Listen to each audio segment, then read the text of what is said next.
How do you dress so well? Any tips? Well, thank you. I started buying nice clothes, let's say, this year, really.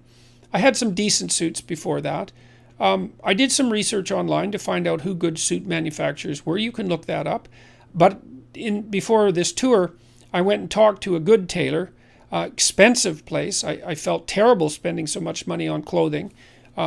But I felt that if I was going to go talk to, it's been 200,000 people, that I was going to do it right, and I was going to invest in some decent clothes. And even though it hurt my cheap Northern Alberta soul to do it, it was definitely worth it.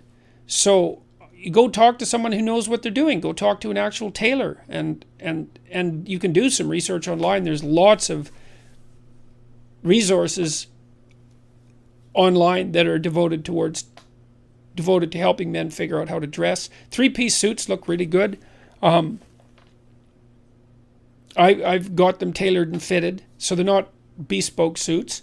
They're off the rack, but they've been tailored, and that makes a big difference. All the subtle things that tailors do, they tuck it in around the waist, they cut it to your body. All of those things help. It's really good to have a good pair of shoes, a couple of nice ties. I learned how to tie a full Windsor knot recently, and that actually helps. You don't want your tie to look too skinny. Lots of people have been dressing up to come to my talk, so it's nice to see a lot of young men come well-dressed, often in 3-piece suits, but not always. And it's really good to see them dressed like grown-ups. I think that's a real plus. I had a rule that I didn't write in 12 Rules, which was dress like the person you want to be. I kind of took that from Nietzsche, because Nietzsche said, every great man is an actor of his own ideal. It's a very nice aphorism, and basically what it meant was that sometimes you have to act out what you want to be before you become it. You have to pretend. And it's not a lie. It's really a pretense, like children pretend to be a father before they grow up and become a father. It's a form of practice. And so tip 1 might be figure out who you want to be. Tip 2 might be, well, then dress like that person. That's a good start. And because I think if you want to become who you want to be, then no detail is too small to overlook. And certainly it isn't exactly that people judge you by your clothes, although they do to some degree.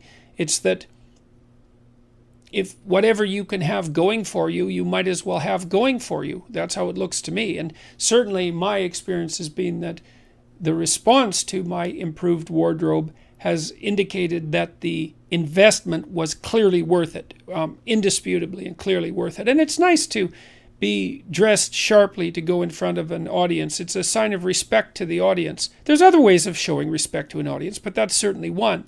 And so it's been extraordinarily worthwhile. I would say if you're going for a job interview, if you're at any critical point in your life, then you should dress the part, because you want to do everything you can to tip the scales, not in your favor exactly, but in favor of having the right thing happen.